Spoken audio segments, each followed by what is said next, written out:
తెలంగాణ కాంగ్రెస్ నేతలు రాష్ట్ర వ్యాప్తంగా అయితే ఆందోళన చేపట్టారు. తమ నేత అలాగే కేంద్రంలో ప్రతిపక్ష నేత రాహుల్ గాంధీ పైన బీజేపీ నేతలు కానీ ఇతర పార్టీల నేతలు కూడా అనుచిత వ్యాఖ్యలు చేస్తున్నారు. వీటన్నిటికీ నిరసనగా ఇప్పటికే ఏఐసీసీ ఒక పిలుపునైతే ఇచ్చింది. ఈ క్రమంలోనే రాష్ట్ర వ్యాప్తంగా అటు కాంగ్రెస్ శ్రేణులు, కాంగ్రెస్ పార్టీకి సంబంధించిన నాయకులు కానీ కార్యకర్తలు కానీ ఎక్కడికక్కడ నిరసనలు ఆందోళన చేపట్టారు. అలాగే ఈ క్రమంలోనే చూసుకుంటే బీజేపీ కార్యాలయాలను కూడా ముట్టడించిన పరిస్థితి ఉంది. ఇక హైదరాబాద్లో చూసుకుంటే తెలంగాణ మహిళా కాంగ్రెస్ ఆధ్వర్యంలో బీజేపీ కార్యాలయాన్ని కూడా ముట్టడించారు. సో అసలు ఏంటి రాహుల్ గాంధీ మీద ఇలాంటి వ్యాఖ్యలు ఎందుకు చేయాల్సి వస్తుందో తెలుసుకుందాం. ప్రస్తుతం మనతో తెలంగాణ మహిళా కాంగ్రెస్ సంబంధించిన నేతలు ఉన్నారు. మహిళా కాంగ్రెస్ అధ్యక్షురాలు సింతారావు ఉన్నారు. ఆమెను అడిగి తెలుసుకుందాం. మేడం చెప్పండి, అసలు మీ లీడర్ని రాహుల్ గాంధీనే బీజేపీ నేతలు ఎందుకు టార్గెట్ చేస్తున్నట్లు గత కొంతకాలంగా? వాళ్ళకి చేతన అవ్వట్లేదండి. వాళ్ళకు వచ్చిన ఫిగర్ చూశారు మీరు. ఈరోజు ఎంత ఫిగర్ వచ్చింది, ఎన్ని సీట్లు వచ్చాయి లోక్సభలో మీరు చూస్తూనే ఉన్నారు. సో వాళ్ళకి భయం పుట్టుకుంది, ఏం చేయాలో అర్థం కావట్లేదు, మైండ్ దొబ్బింది. కాబట్టి రాహుల్ గాంధీ గారిని అంటున్నారు. రాహుల్ గాంధీ గారిని అనాల్సిన అవసరమే లేదు, పర్సనల్ అటాక్ చేయాల్సిన అవసరం ఏమొచ్చింది అని నేను అడుగుతున్నా.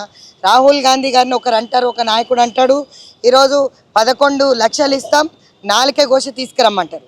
ఇంకొకడు అంటాడు టెర్రరిస్ట్ అంటాడు. ఇంకోడు ఏమన్నాడు, ఇప్పుడు ఎవరైతే మార్వానేటోడు ఈ ఉన్నోడు అనంటే ఏ విధంగా మాట్లాడతాడండి? మీ నాయనమ్మని చంపేసిన రేపొద్దు నిన్ను చంపేస్తాడంటే చంపేస్తాడా? చెప్పండి, చంపేస్తాడా అని అడుగుతున్నా. ఆయన చేసిన తప్పేంటి? ఉమెన్ ఎంపవర్మెంట్ కోసం పోట్లాడడం తప్ప, పేదవాళ్ళ గురించి మాట్లాడడం తప్ప, వాళ్ళకి సబ్సిడీలు ఇవ్వడం తప్ప, సెల్ఫ్ హెల్ప్ గ్రూప్స్ ఎంటర్టైన్ చేయడం తప్ప, లేకపోతే ఏం తప్పు చేశాడు చెప్పండి? దళిత్స్ని ఎంకరేజ్ చేయడం తప్ప ఏంటి తప్పు? అందరికీ మంచి చేయాలనే భారత్ జోడో వేశారు. సో భారత్ జోడో యాత్రలో చాలా సక్సెస్ అయింది. అది ఓర్వలేకుండా ఉన్నాడు మోదీ గారు. ఒక ప్రైమ్ మినిస్టర్ హోదాలో కూర్చొని మౌనం వహిస్తూ ఈరోజు ఇద్దరు కూడా అమిత్ షా కానీ మోదీ గారు కానీ, అందుకే ఈరోజు స్త్రీ శక్తి, ఈరోజు మేము గాజులు వేసుకొని మా పవర్ ఏంటి అనేది బీజేపీ ఆఫీస్ ముట్టడిచ్చి చూపించాం. ఈరోజు వాళ్ళు చేయడం తప్పు అంటున్నాం. మొన్న బీఆర్ఎస్ పార్టీ మమ్మల్ని కించపరుస్తూ మాట్లాడినారు. ఇదే చీరలు గాజులు అని కౌశిక్ రెడ్డి మాట్లాడితే ఖబర్దార్ అన్నాం. ఈరోజు అదే బీజేపీకి చెందిన మరి ప్రధానమంత్రి ఫుల్ మెజారిటీ లేకున్నా కూడా అక్కడ కూర్చొని భయం పట్టుకుంది. ఇప్పుడు 5 స్టేట్ ఎలక్షన్స్లో కూడా వాళ్ళు ఓడిపోతారు. వాళ్ళు లైంగిక వేధింపులు, అత్యాచారాలు కేసులు ఎన్ని మహిళలకు సంబంధించి అయితే the worst condition in BJP ఈ రూల్. సో ఈరోజు మీరు చూస్తున్నట్టయితే ఎక్కడ కూడా ఎఫ్ఐఆర్లు కూడా అవ్వట్లేదు. మేము పోయి కొట్లాడి చేసి మళ్ళీ సుప్రీంకోర్టు మొట్టికాయలు వేస్తే కానీ వేస్తలేరు. ఏం చేస్తున్నారని? రైతులకు సంబంధించి కానీ మంచి చేశారా? మహిళలకు సంబంధించి మంచి చేశారా? ఈరోజు అన్ఎంప్లాయ్మెంట్ యూత్కి ఎవరికి కూడా ఉద్యోగాలు ఇవ్వకుండా ఈరోజు మీరు చూస్తున్న నిత్యావసర సరుకులన్నీ ధరలన్నీ పెరిగిపోయాయి. ఈరోజు అవి ఏమైనా తక్కువ చేశాడా? ఇంకా ఉల్లిగడ్డలు 100 రూపాయలు అయ్యే పరిస్థితికి వచ్చింది, టమాటాలు 100 రూపాయల పరిస్థితి వచ్చింది. ఏం చేస్తున్నాడు ప్రధానమంత్రి? సూటు బూటు 10 లక్షలు వేసుకొని తిరగడం గొప్పతనం కాదు. ఈరోజు మా నాయకుడిని పర్సనల్ అటాక్ చేయడం మేము ఖండిస్తున్నాం. మాకు కూడా వస్తే మాట్లాడడం చవట, దద్దమ్మ, సన్నాసులని మేము కూడా మాట్లాడగలుగుతాం. కానీ ఒక హుందా ఉంది కాంగ్రెస్ పార్టీకి, మేము అట్లా మాట్లాడట్లేదు. అయితే మోడీ క్యాబినెట్లో మంత్రి స్వయంగా కొన్ని కీలక వ్యాఖ్యలు చేశారు. టెర్రరిస్ట్ అని రాహుల్ గాంధీ అని, అలాగే బీజేపీ పార్టీ వాళ్ళు కూడా 4కు వస్తే 11 లక్షలు ఇస్తాం ఇట్లాంటి వ్యాఖ్యలు చేశారు. సో అంటే ఇవన్నీ బీజేపీకి సంబంధించి మోడీ, అమిత్ షాకి తెలిసే జరుగుతున్నాయంటారా? మరి వాళ్ళు తెలిసి కూడా ఖండించట్లేదంటారా? ఆ భజన పార్టీ అంతా వీళ్ళు చెప్పి చేపిస్తున్నారు. ఎందుకంటే ప్రధానమంత్రి అంటే తప్పు వస్తుంది కదా. ఇప్పుడు వాళ్ళకు ఒక భయం అనేది పుట్టుకున్నది. ఏం చేస్తున్నారు వాళ్ళకి అర్థం కావట్లేదు. ఈరోజు ఎంపీలైనా, ఎమ్మెల్యేలైనా, కార్యకర్తలైనా ఎవడైనా కూడా ఆ లైన్ దాటి మాట్లాడవద్దు కదా. లైన్ దాటి మాట్లాడుతుందంటే రాహుల్ గాంధీకి భయపడుతున్నట్టే లెక్క. ఒక పక్కన మేము గెలిచినట్టే లెక్క. ఒక చిన్న అబ్బాయి ముందు ఒక ప్రధానమంత్రి భయపడుతున్నారు. ఈరోజు మేము అందుకే అన్నాం, మేము కూడా అనొచ్చు చౌటలు దద్దమ్మలని. భయం అనేది పుట్టుకుంది కాబట్టి వాళ్ళు మాట్లాడకుండా వీళ్ళతో మాట్లాడిస్తున్నారు. కాబట్టి ఎట్లాంటి చర్యలు తీసుకోవట్లేదు. కాబట్టి మహిళా కాంగ్రెస్ క్షమాపణ చెప్పమని డిమాండ్ చేస్తుంది.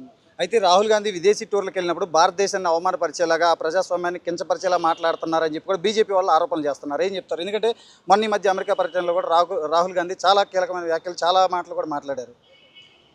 రాహుల్ గాంధీ న్యాయం మాట్లాడతాడు. రాహుల్ గాంధీ ప్రజల గురించి మాట్లాడుతున్నాడు. రాహుల్ గాంధీ ఉన్న కరెక్ట్ ఏం జరుగుతుందో దాని గురించి మాట్లాడుతున్నాడు. దానికి ఎట్లా కించపరిచినట్టు అవుతుంది?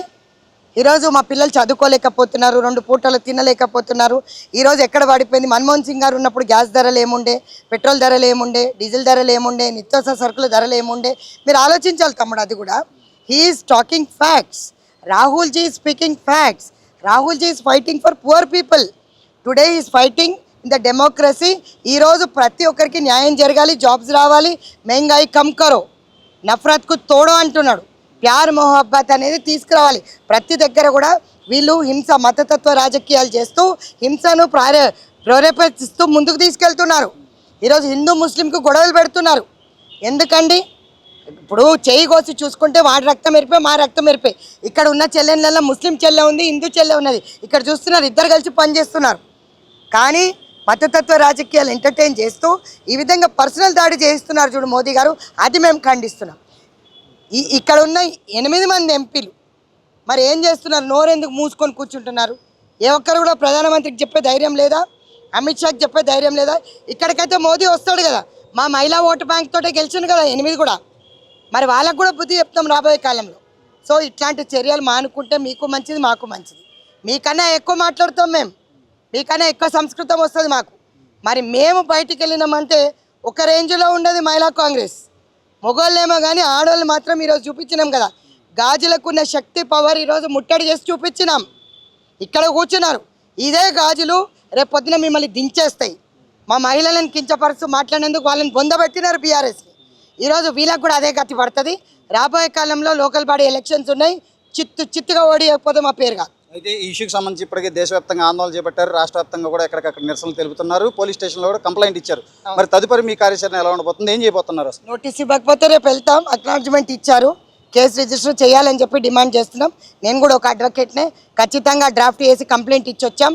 ఎస్హెచ్ఓ గారు రిజిస్టర్ 41 నోటీస్ పంపించిన తర్వాత మాకు చెప్తానన్నారు. సో ఎప్పుడు పంపిస్తారనేది ఖచ్చితంగా మేము వెళ్ళి కనుక్కొనడం అనేది జరుగుతుంది. చివరిగా ఒక మాట చెప్పండి, అసలు రాజకీయాల్లో ఇలాంటి వ్యాఖ్యలు, వ్యక్తిగత దూషణలు ఎంతవరకు సమంజసం అంటారు? ఇది చాలా చీప్ పాలిటిక్స్ అనుకుంటాం మేము. ధైర్యం, దమ్ము ఉన్న మనిషి కొట్లాడతాడండి, ఎలక్షన్లో నిలబడి కొట్లాడతాం. నేను ఒక ఆడదానిగా కొట్లాడానండి. Goshamahal constituency is not my constituency, but Rahul ji says women empowerment is promoting women empowerment. కాబట్టి గోషామల్ నుంచి రాజాసింగ్ పైన ఇచ్చినా కూడా నేను కొట్లాడినా. ఓటమి గెలుపు అనేది సహజం అది పాలిటిక్స్లో. కానీ they encourage women empowerment. And today నారీ న్యాయ ఆందోళన్ ఒకటే మాట చెప్తున్నాడు, every women should speak for their own right, they should fight for their right అంటున్నాడు. అదే మోదీ చెప్తున్నాడా? అదే మోదీ చెప్తున్నాడని అడుగుతున్నా. మోదీ ఉన్న పెన్లాం ఏదైతే ఉన్నారో వాళ్ళ వైఫ్ని జాగ్రత్తగా చూసుకొని వారికి ఎంతవరకు మర్యాద ఇవ్వాలి అంత ఇచ్చి వారిని ఫస్ట్ చూసుకోమని చెప్పండి, తర్వాత మా గురించి మాట్లాడమని చెప్పండి. ఇది తెలంగాణ మహిళా కాంగ్రెస్ చెప్తుంది. అయితే ముఖ్యంగా రాహుల్ గాంధీ పైన అనుచిత వ్యాఖ్యలు చేసిన బీజేపీ నేతలపైన అయితే తీవ్ర స్థాయిలో ఆగ్రహం వ్యక్తం చేస్తున్నారు. బీజేపీ నేతలు క్షమాపణలు చెప్పడంతో పాటు ఇట్లాంటి వ్యాఖ్యలు మాత్రం చేస్తే మాత్రం ఎట్టి పరిస్థితుల్లో సహించబోమని చెప్తున్నారు. ఖచ్చితంగా రాబోయే రోజుల్లో తగిన బుద్ధి చెప్తామని చెప్తున్నారు. ముఖ్యంగా తెలంగాణలో చూసుకుంటే స్థానిక సంస్థల ఎన్నికలు ఉన్నాయి కాబట్టి వాటిలో కూడా ఖచ్చితంగా తగిన బుద్ధి చెప్తామని చెప్తున్నారు. ముఖ్యంగా ఇక చూసుకుంటే ఖచ్చితంగా రాజకీయాల్లో ఇటువంటి మాటలు, వ్యక్తిగత దూషణలు సరికాదని కూడా చెప్తున్న పరిస్థితి ఉంది.